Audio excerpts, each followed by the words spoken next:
प्रभु यीशु मसीह के नाम में आप सबको मेरा सलाम कहना चाहता हूँ। आशा करता हूँ आप इस भयंकर महामारी में सुरक्षित और प्रभु के तले चंगे और बहुत अच्छे हैं।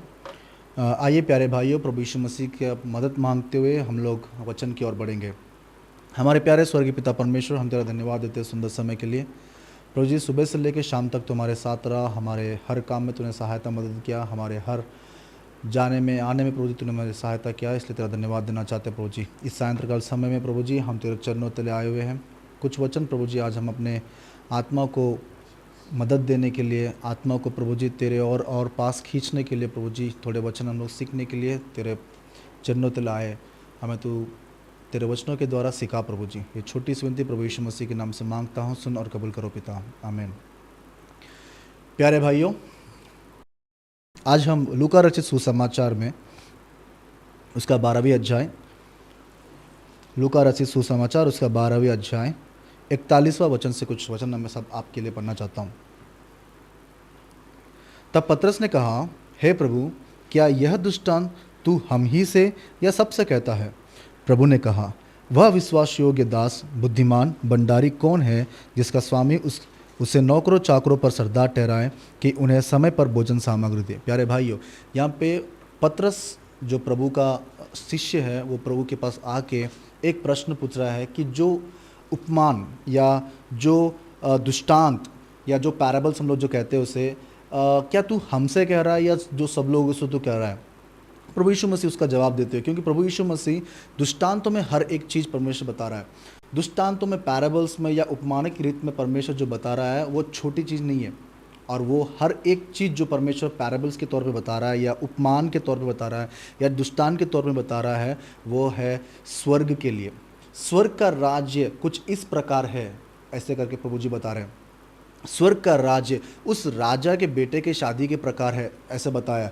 स्वर्ग का राज एक राई के दाने के बराबर है। इस प्रकार बहुत से एग्जाम्पल्स, बहुत से उपमान, बहुत से पैराबल्स प्रभु यीशु मसीह ने इस दुनिया में जब था उसने बताया। देखिए, हम लोग छोटे बच्चों को भी जब बड़े बड़े चीज़ छोटे बच्चों को एक्सप्लेन करते समय हम लोग क्या कहते हैं, छोटे छोटे चीज़ों को एक्सप्लेन करते हुए हम लोग बड़े बड़े चीज़ों को समझाते हैं।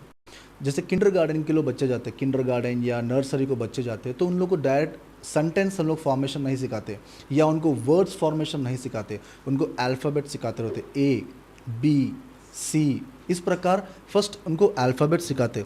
अल्फ़ाबेट से लेकर 2 वर्ड्स का, 2 अल्फ़ाबेट्स का कोई एक वर्ड दिखा देंगे, उसके बाद 3 अक्षर का, उसके बाद 4 अक्षर का। इस प्रकार छोटे छोटे बच्चों को बड़े बड़े सेंटेंस फॉर्मेशन करने के लिए प्रभु जिस प्रकार लोग जिस प्रकार ये एग्जाम्पल यूज़ करते हैं, प्रभु उसी प्रकार स्वर्ग के राज्य के बारे में लोगों को बताने के लिए प्रभु यीशु मसीह इस पैराबल्स का उपयोग कर रहा है। यहाँ पर पतरस आके कहता है कि प्रभु जी, जो दृष्टांत तू हमसे कह रहा है, या क्या सबसे कह रहा है या सिर्फ हमसे कह रहा है?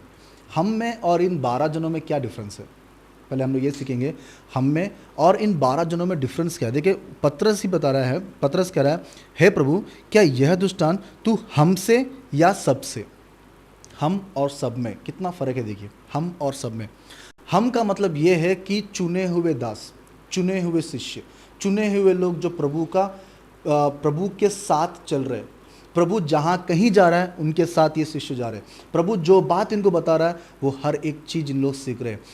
प्यारे भाइयों, आज सब में का मतलब ये है कि प्रभु के पास तो आते हैं लेकिन प्रभु के बातों को सीखने में नहीं है। रेफरेंस बाइबल में कहाँ पर है बता सकते हैं, लेकिन रेफरेंस दिल में नहीं है। हम लोग भजन संहिता 23वां अध्याय को ठीक से जानते हैं, भजन संहिता 41वां अध्याय को ठीक से जानते हैं, भजन संहिता 91वें अध्याय को ठीक से जानते हैं। इन सब लोग को हम लोग ठीक से जानते हैं। या यूहन्ना रचित सुसमाचार उसका पहला वचन, उसका पहला अध्याय पहला वचन क्या है, जेनेसिस का पहला वचन, पहला अध्याय का पहला वचन क्या, ये सब कुछ हम लोग जानते हैं। लेकिन इन बातों को जो दिल में रख के अनुचरण करने सोचता है, इन बातों को जो दिल में रख के उसके हिसाब से चलने के लिए सोचता है, वो हम कैटेगरी में आते हैं, वो हम के झुंड में आते हैं। उनसे प्रभु क्या कह रहा है? देखिए, प्रभु भी किस प्रकार से एक दृष्टांत को समझाने के लिए एक और दृष्टांत उनके बीच में लेके आ रहा है। एक पैराबल को उनको समझाने के लिए दूसरे पैराबल को उनके सामने रख रहा है। तब प्रभु ने कहा, वह विश्वास योग्य दास, बुद्धिमान भंडारी। यहाँ पे 3 लक्षण दिख रहे हैं। फर्स्ट है विश्वास योग्य दास, सेकंड है बुद्धिमान और है भंडारी। कौन है जिसका स्वामी उसे नौकर चाकर पर सरदार ठहराए कि उन्हें समय पर भोजन सामग्री दे। धन्य है वह दास जिसे उसका स्वामी आकर ऐसे ही करते पाए। प्यारे भाइयों, देखिए यहाँ पर एक स्वामी और एक दास के बारे में प्रभु एक दृष्टांत बताते हुए कह रहा है कि धन्य है वह दास जो विश्वास योग्य है, जो बुद्धिमान है, और वह भंडारी कौन है जो अपने स्वामी को आकर देखे, जिसका स्वामी उसे नौकरों चाकों पर सरदार ठहराए कि उन्हें समय पर भोजन सामग्री दे। ये काम उस दास को सौंपा गया था, और वह दास धन्य है जिसे उसका स्वामी आकर ऐसे ही करते पाए, ऐसे ही करते पाए। स्वामी की इच्छा यह है कि जो दास को मैंने काम दिया है उसके हिसाब से वह करते ही रहे, या स्वामी उस परिस्थिति में या उस सिचुएशन में या उस प्लेस में है या नहीं, दास उसी ओबीडियंस से देख रहा है कि सोच रहा है कि मैं अपने स्वामी की इच्छाओं को पूरी करूं। आज हम में सब में ये प्रश्न उठना चाहिए कि स्वामी परमेश्वर है और दास हम में है, और क्या हम उस स्वामी की इच्छा को पूरी करने के लिए अपनी ज़िंदगी जी रहे, या सिर्फ नाम के तौर पर हम लोग ईसाई है और नाम के तौर पर वचन को पढ़ रहे हैं और नाम के तौर पर हम लोग सिर्फ प्रार्थना कर रहे हैं। प्यारे भाइयों, इस वचन से आज हमें ये सीख मिलती है कि धन्य है वह दास जो उसका स्वामी आकर ऐसे करते पाए। कि प्रभु यीशु मसीह कब आने वाला है कोई नहीं जानते प्यारे भाइयों, और उन सब से कह रहा है कि प्रभु यीशु मसीह जब इस दुनिया में था सबसे प्रेम और मेल मिलाप और पवित्र बने रहो करके परमेश्वर बताया, और हर एक स्वामी से हर एक दास से प्रभु यीशु मसीह यही स्वीकार करना चाहता है। 45वां वचन में देखिए क्या है, परंतु यदि वह दास सोचने लगे कि मेरा स्वामी आने में देर कर रहा है, और दासों और दासियों को मारने पीटने लगे और खाने पीने पियक्कड़ होने लगे, तो वह दास का स्वामी ऐसे दिन जब वह उसकी बात जोता ना रहे और ऐसी घड़ी जिसे वह जानता ना हो आएगा और उसे भारी दंड देकर उसका भाग अविश्वासियों के साथ ठहराएगा। प्यारे भाइयों, यहाँ पे देखिए हमको ये क्या समझ में आ रहा है वचन, कि वह दास अविश्वासियों के साथ ठहराएगा। वो कौन सा दास है? जो स्वामी आने पर भी, जिसका स्वामी आने पर भी उसको सौंपा गया काम वो काम नहीं कर रहा है, जो काम उसको अलॉट किया गया था, जिस काम के लिए उसे रिप्रेजेंटेटिव बना गया था, जिस काम को उसको दिया गया था करने के लिए, उस काम को अगर नहीं पूरा कर रहा है, उसको परमेश्वर कह रहा है कि तू अविश्वासियों के साथ होगा। विश्वासी दास वो होगा जिसे मैंने अपना काम सौंपा था और वो काम को पूरा कर रहा है। 47 वर्ड आपके लिए पढ़ना चाहता हूँ फिर से। वह दास जो अपने स्वामी की इच्छा को जानता है और तैयार ना रहा, ना उसकी इच्छा के अनुसार चला, वह बहुत मार खाएगा। प्यारे भाइयों, वचन यहाँ पे क्या कह रहा देखिए, वह दास जो अपने स्वामी की इच्छा को जानता था। स्वामी की इच्छा क्या है? स्वामी यहाँ पर किसको हम लोग देख रहे हैं? प्रभु यीशु मसीह को। प्रभु यीशु मसीह हम सबका मालिक है। प्रभु यीशु मसीह हम सबको बनाने वाला है, हम सबका सृष्टि करता है प्रभु यीशु मसीह। और वो प्रभु यीशु मसीह जब इस दुनिया में आएगा, फिर एक बार जब हमें लेने आएगा, क्या उसके दिलों में, क्या उसके नज़रों में हम लोग काम करने वाले रहेंगे जो काम उसने हमें सौंपा था? प्यारे भाइयों, आज उन सब में जितने काम परमेश्वर ने हमें दिया है, उन सब में मैं आप लोगों को एक बहुत ही महत्वपूर्ण काम आपको बताने वाला हूँ। बहुत ही महत्वपूर्ण लक्ष्य, बहुत ही वेरी इंपॉर्टेंट लक्षण जो प्रभु यीशु मसीह सबसे पहले हमें देखना चाहता है, वो ये है। मत्ती रचित सुसमाचार उसका 5वां अध्याय, गॉस्पेल ऑफ मैथ्यू उसका 5th चैप्टर 8th वर्ड, धन्य है वे जिनके मन शुद्ध है क्योंकि वे परमेश्वर को देखेंगे। प्रभु यीशु मसीह यहाँ पे कह रहा है, धन्य है वे जिनके मन शुद्ध है, जो पवित्र है। उन लोगों से प्रभु यीशु मसीह बहुत ही खुश होता है, और उन सब लोगों को जो लोग अपने मनों को शुद्ध करके रखे हुए, जो लोग पवित्र है, उन लोग प्रभु परमेश्वर को देखेंगे, लोग परमेश्वर को देखेंगे। प्यारे भाइयों, आइए हम लोग इस वचन को देखेंगे कि किस प्रकार प्रभु परमेश्वर और प्रभु यीशु मसीह और हमारा सबका आदरणकर्ता पवित्र आत्मा, हम सबका हेल्पर पवित्र आत्मा, इन सब लोगों ने मिलके किस प्रकार हमें बनाया था। देखेंगे उत्पत्ति का किताब 1 अध्याय उसका 27वां वचन।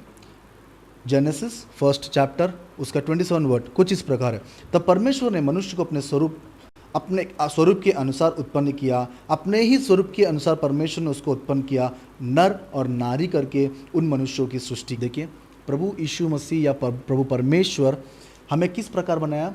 उसके स्वरूप में बनाया। जिस प्रकार वो है उसके स्वरूप में हमें बनाया। और वो किस प्रकार है पता है? पत्रस की पहली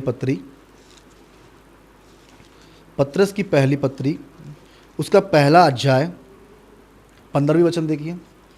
first Peter first chapter 15th word, पर जैसे तुम्हारा बुलाने वाला पवित्र है वैसे तुम भी अपने सारे चाल चलन में पवित्र बने रहो।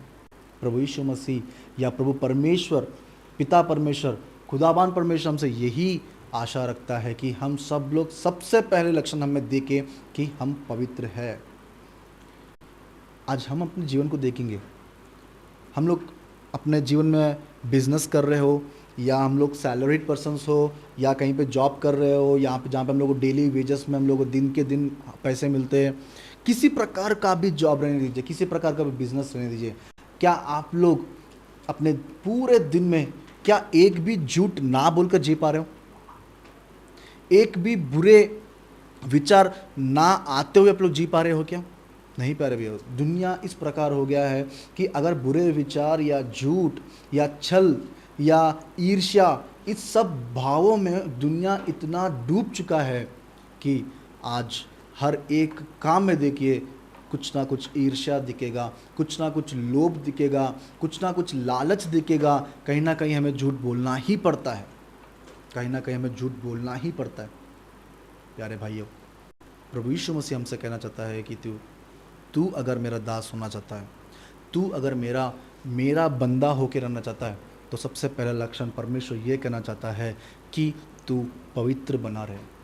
तू पवित्र बना, क्योंकि मैंने तुझे पवित्र बनाया था, मैंने तुझे पवित्र बनाया था, लेकिन तू किसी और के बातों में आकर उस पवित्रता को तूने खो दिया था। और वो कौन है? वो है शैतान। वो है शैतान। जिस प्रकार पहले पुरुष आदम को धोखे में लाकर उससे पाप करवाया था, आज भी वही शैतान हम सबसे धोखे में लाकर, हम सबको धोखे में लाकर पाप करवा रहा है, हम सबसे पाप करवा रहा है। देखिए, आदम के लिए किस प्रकार का उदाहरण लिया गया। अय्यूब का किताब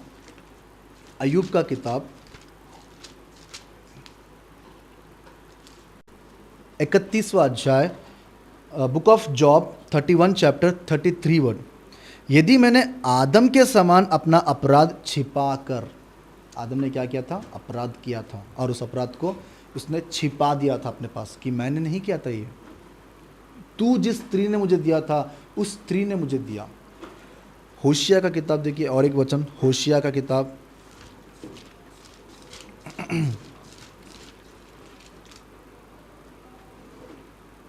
होशे का किताब उसका 6वां अध्याय और 7वां वचन देखिए, परंतु उन लोगों ने आदम के समान वाचा को तोड़ दिया था, वाचा को तोड़ दिया था। यहाँ पे देखिए कितना क्लियरली आदम के बारे में एक्सप्लेन करते हुए आदम का एग्जाम्पल किस चीज़ों में लेके जा रहा है कि उसने वाचा तोड़ दिया था और परमेश्वर से अपना लिंक को डिस्कनेक्ट कर लिया था, और पाप करने के बावजूद भी अपने आप को प्रायश्चित करना नहीं चाहा, लेकिन अपने अपराधों को छिपा रखा। क्या होता था अगर आदम ने अपने पापों को स्वीकार कर दिया होता तो क्या होता था अगर आदम ने अपने आप को, प्रभु जी मैं मुझे माफ़ कर दे क्योंकि मैं तेरे आज्ञा के अनुसार नहीं किया, मैं तेरे आज्ञाओं का पालन नहीं किया, अगर ये बात अगर आदम ने बोल दिया होता तो क्या होता था? आदम ने छिपा के रखा और वे दोनों छिप गए थे झाड़ों के बीच में जब प्रभु चल के आ रहा था उस अदन की वाटिका में, क्योंकि प्रभु का वचन उनको भारी पड़ गया। हमारे घरों में भी ऐसे होता है कभी कभार। अगर हमारे घर में छोटे छोटे बच्चे हैं, अगर वो हमारे बात नहीं माना और हमें उसे बुला लिए समझो, और वो छिपकर, या प्रोग्रेस रिपोर्ट में अगर मार्क्स कम आ गए, या स्कूल में से कुछ कंप्लेंट आ गया, या कुछ खेलने में आते समय लेट हो गया और माँ पिता को कंप्लेंट दे दी ये मेरा बात नहीं सुन रहा है, तो वो जाके बेडरूम में बैठ जाएगा और पापा आते ही बेटा कहाँ पर है, बोलते वो छिपेगा, क्योंकि उसने आज्ञा का पालन नहीं किया। क्या आज भी हम लोग उसी प्रकार है? आज्ञा के पालन ना करने पर भी हम लोग प्रभु से छिप रहे हैं क्या? इस प्रकार ना रहे। पवित्रता को हमें खोना ही नहीं चाहिए। जो पवित्रता परमेश्वर ने हमें दे दिया है, उस पवित्रता को पकड़ के रखो, उस पवित्रता को पकड़ के रखो, क्योंकि पवित्र बने रहना ही सबसे बड़ा पहला लक्षण है ईसाई भाई या बहन का। सबसे पहले अपने आप को पवित्र रखो, उसके बाद तुम अपने क्रियों में या अपने विश्वासी यात्रा में या अपने आत्मिक जीवन में कुछ और काम करो। अगर आप में और हम में पवित्रता नहीं है तो हम लोग नहीं कह सकते कि हम लोग यीशु मसीह के फॉलोअर्स हैं, या यीशु मसीह के हम लोग गुणों को, लक्षणों को बताने वाले हैं, स्वर्ग के राज्य के बारे में बताने वाले हैं। नहीं प्यारे भाइयों। और देखेंगे हम लोग पवित्रता के बारे में कितने वचन दिए। भजन संहिता 119वां अध्याय, भजन संहिता 119वां अध्याय, उसका 9th वर्ड, जवान अपनी चाल को किस उपाय से शुद्ध रखे, तेरे वचन के अनुसार सावधान रहने से। जवान के बारे में परमेश्वर बता रहा है कि तू किस प्रकार शुद्ध रह सकता है। शुद्ध का मतलब पवित्र, शुद्ध का मतलब पवित्र। तू किस प्रकार शुद्ध रह सकता है? प्रभु के वचन का पालन करने से, प्रभु के वचन का अनुकरण करने से। और एक देखेंगे तिमोथी की दूसरी पत्री, उसका पहला अध्याय,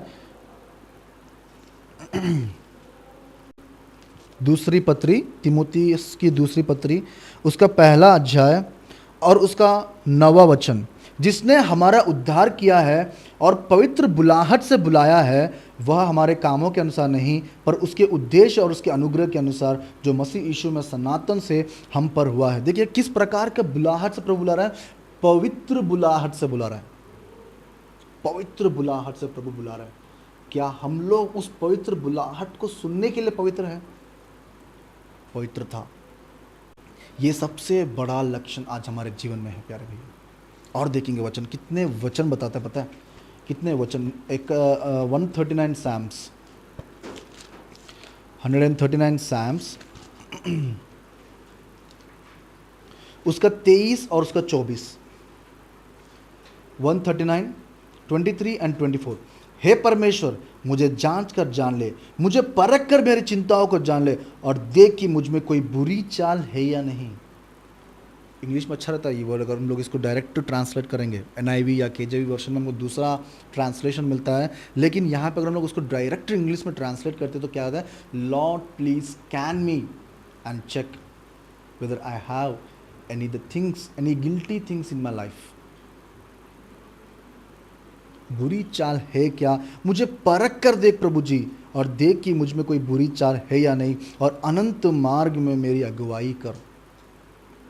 ये भजन दाऊद का भजन है, ये दाऊद का भजन है। दाऊद अपने पवित्रता में बहुत ही इंटरेस्ट रखता था, और किसी भी चीज़ में मैं अपने पवित्रता को ना खोऊं, मैं ना खोऊं, इस प्रकार अपने पवित्रता के बारे में सोचता था वो। और देखेंगे प्यारे भाइयों फिलिप्पी की पत्री, उसका दूसरा अध्याय, 5वां वचन, letter to Philippians 2nd chapter 5th word. जैसे मसीह यीशु का स्वभाव था वैसे ही तुम्हारा स्वभाव हो। जिस प्रकार यीशु मसीह का स्वभाव था उस प्रकार का स्वभाव तुम्हारा भी हो। प्रभु यीशु मसीह इस दुनिया में जब शारीरिक तौर पर था ना, उसने अपने लोगों से पता क्या कहा? तुम ढूंढो कि मुझ में पाप कहाँ पर है। अगर हम लोग अपने आप को ढूंढेंगे तो पाप ही पाप दिखेगा, पाप ही पाप दिखेगा। इसी फिलिपियंस के दूसरा अध्याय में 14 वचन देखिए, 14 वचन, सब काम बिना कुड़कुड़ाए और बिना विवाद किया करो, ताकि तुम निर्दोष और भोले होकर टेढ़े और हठीले लोगों के बीच परमेश्वर के निष्कलंक संतान बने रहो, जिनके बीच मैं तुम जीवन का वचन लिए हुए जगत में जलते हुए दीपकों के समान दिखाई देते हो। देखिए यहाँ पे क्या बता रहा है? तुम लोग सबसे पहले रहो कि निर्दोष, तुम्हें कोई दोष ना रहे, और तुम लोग बनो निष्कलंक, तुम्हें कोई कलंक ना रहे। कितने वचन हमको परमेश्वर सिखा रहा है कि तुम पवित्र बने रहो बेटा, पवित्र बने रहो, पवित्र बने रहो। और देखेंगे प्यारे भाइयों, एफिसियों की पत्री उसका 5वां अध्याय। मैं क्यों इतने रेफरेंस आपको दे रहा हूँ पता है? एक बात ध्यान रखिए, ये कितने रेफरेंस क्यों दे रहा हूँ पता है? कि आप लोग आपको ये प्रूव हो जाए कि प्रभु पवित्रता के बारे में कितना इम्पोर्टेंटली बता रहा है, कितना इम्पोर्टेंट है। पता है आप लोग को कितना इम्पोर्टेंट है? एक ही चीज़ समझो एक बात को, अगर कोई अपना हमारा ही बच्चा समझिए जो एग्ज़ाम के लिए तैयार हो रहा है, और एग्ज़ाम के लिए या कल या परसों उसका एग्ज़ाम है, तो उसकी माँ उसको पूछते रहेगी बेटा हॉल टिकट लगा लिया? बेटा सबसे पहले पूछेगी कि हॉल टिकट ला लिया? हाँ मैंने ला लिया माँ। ठीक है, हॉल टिकट अच्छे प्लेस में रख जहाँ पे तू ईज़िली उसको एक्सेस कर पाए। हाँ माँ ठीक है। कल अगर एग्ज़ाम है तो बेटा हॉल टिकट लगा लिया? हाँ मैंने लगा लिया। सुबह उठते फिर माँ पूछेगी बेटा हॉल टिकट बैग में लगा लिया? फिर से लगा लिया। अगर पापा उसको कॉलेज लेके जा रही है या माँ उसको कॉलेज लेके जा रही है या किसी और दूसरे ट्रांसपोर्ट में अगर वो जा रहा है, तो माँ फिर से पूछेगी क्या बोल के, बेटा हॉल टिकट लगा लिया? हाँ मैंने लगा लिया। अगर पापा उसको गाड़ी पे लेके जा रहे, कॉलेज के पास छोड़ रहे, गेट के पास छोड़ दिया और गेट के पास समझ जा रहा है, फिर पापा पूछेंगे कि बेटा हॉल टिकट तो लेके जा रहा है ना? हाँ पापा लेके जा। क्यों हॉल टिकट उतना इंपॉर्टेंट है एग्जाम के लिए? क्योंकि it's an ticket to enter into hall, it's a ticket to enter into the hall. उसी हिसाब से अगर ये बात अगर आपको समझ में आ गया है ना, तो ये बात भी समझ में आ जाएगा कि पवित्रता के बिना हम लोग निर्दोष ना अगर नहीं रहे, अगर हम में कुछ कलंक नहीं है, अगर हमें कुछ कलंक है, तो हम लोग स्वर्ग में नहीं जा पाएंगे। स्वर्ग में हम लोग नहीं जा पाएंगे, स्वर्ग में हम लोग नहीं जा पाएंगे। इतने बार प्रभु का अगर हम लोग देखेंगे तो बहुत से रेफरेंसेस है, उत्पत्ति की किताब से लेकर प्रकाशित वाक्य तक हम लोग गिन भी नहीं सकते, इतने सारे रेफरेंस पवित्रता के बारे में बता गया है। जब मोशे या मूसा मिद्यानों के जंगलों में अपने भेड़ बकरियों को चरा रहा था, तो एक झाड़ में आग लगी हुई थी, और वो उस प्रकार की आग थी जो झाड़ या पेड़ को वो भस्म नहीं कर रहा था। जब मूसा उसके पास गया देखने के लिए, प्रभु जी ये क्या हो रहा है, मैं देखूंगा बोल के देखा, तो स्वर्ग से आवाज़ उतर आया और उसे कहा, मूसा तू जहाँ पर खड़ा है वह पवित्र स्थल है, तू अपने चप्पलों को उतार के उधर आ, तू अपने चप्पलों को अपने पाँव से उतार और वहाँ पर आ। जहाँ पर प्रभु है ना, वहाँ पे पवित्रता है। जिस प्रकार एक रूम में लाइट है तो वहाँ पे डार्कनेस नहीं है, या जिस रूम में डार्कनेस है उसमें लाइट नहीं रहेगा। और देखेंगे वचनों को, रोमियो की पत्री उसका 12वां अध्याय 1 वचन। इसलिए हे भाइयों, मैं तुमसे दया स्मरण दिलाकर विनती करता हूं कि अपने शरीर को जीवित, पवित्र और परमेश्वर को भावता हुआ बलिदान करके चढ़ाओ। अपने शरीरों को भी आप किस प्रकार रखना है? पवित्र रखना है, पवित्र रखना है, पवित्र रखना है, पवित्र रखना है, पवित्र रखना है प्यारे भाइयों। इब्रानियों की पत्री, अब मैं लास्ट में आ चुका हूँ, मैं जस्ट थोड़ी देर में कंप्लीट करने वाला हूँ। इब्रानियों की पत्री उसका 12 अध्याय 14वां वचन। सबसे मेल मिलाप रखो और उस पवित्रता के खोजी में रहो, उस पवित्रता के खोजी में रहो। खोज करो, खोज करो, प्रभु मुझे परख, प्रभु जी मुझे परख, मुझे चेक कर, मुझे स्कैन कर कि अगर मैं किस प्रकार के लक्षणों में हूँ, मैं क्या मुझ में कहीं बुरी चाल मुझ में है, क्या मुझ में कहीं पर पवित्रता आपको दिखाई नहीं दे रही, तो मुझे बता कि मैं पवित्रता के खोजी में रहूं, पवित्रता के खोजी में रहूं। अगर आप लोग उसमें नहीं हो तो आप लोग प्रभु से पूछिए कि प्रभु जी मुझे पवित्र कर, मुझे पवित्र कर। इस वचन को जब हम लोग पढ़ते हैं ना, तो हमें ये आना चाहिए कि हम लोग वचन से हम लोग अपने आप को डेली नहाना चाहिए, वचन से हम लोग को डेली नहाना चाहिए। उस प्रकार से हम अपने आप को जीवित रखना चाहिए वचन में या आत्मिक ज़िंदगी में। और ये इच्छा परमेश्वर की है, ये इच्छा है स्वामी की, तुम पवित्र बने रहो।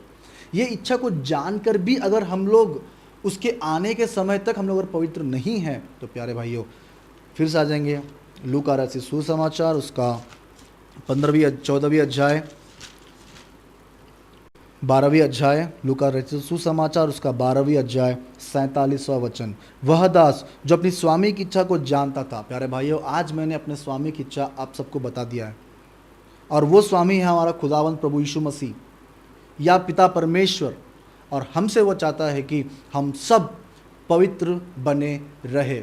यह हमारी स्वामी की इच्छा है, और इस इच्छा को अगर हम लोग जानते हुए भी हम लोग अपने पवित्रता को हम लोग हमारे पास उसको ठीक से नहीं रख पाए या उसको सुरक्षित नहीं रख पाए, तो क्या कह रहा है, और वह तैयार ना रहा और ना उसकी इच्छा के अनुसार चला, वह बहुत मार खाएगा, वह बहुत मार खाएगा।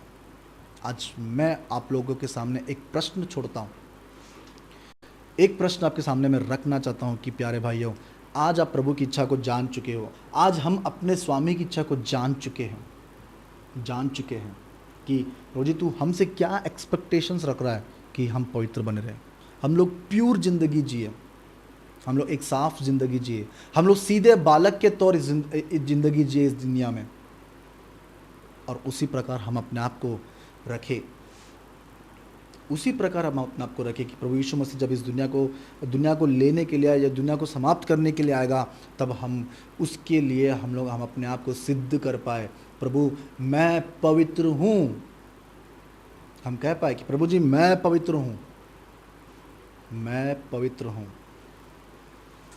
आप लोग वचन को पढ़ते हो ना, मैं आपसे आज एक बात कहना चाहता हूँ, आप लोग वचन को जिस प्रकार पढ़ते हो ना, आप लोग वचन को कहिए कि आप वचन आपको पढ़े, तो हमारा लाइफ और डिसिप्लिन्ड हो जाएगा।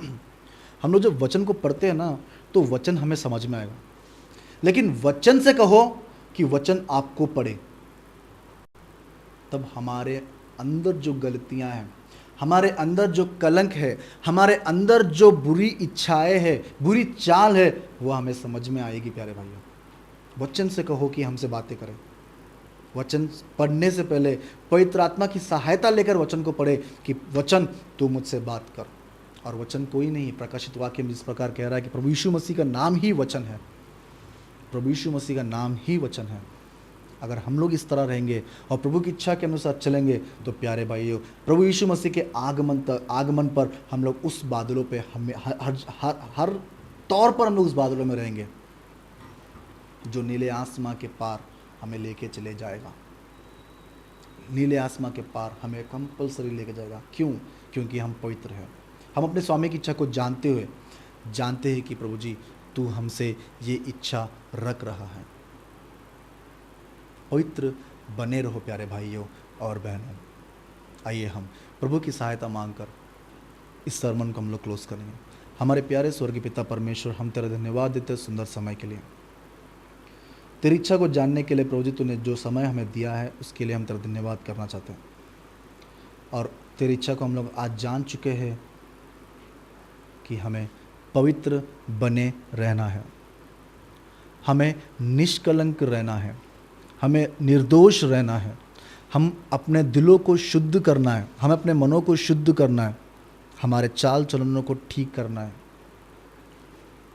प्रभु जी ये वचनों से हमसे बातें किया, इसलिए हम तेरा धन्यवाद करना चाहते हैं। अगर आज हम में कुछ ऐसी बुराइयां हैं जो तुझे, या कुछ ऐसे लक्षण हैं जो तुझे हमें देखने पर घिन्न होती है, प्रभु जी तो हमें माफ़ कर और हमें पवित्र कर, हमें पवित्र कर प्रभु जी।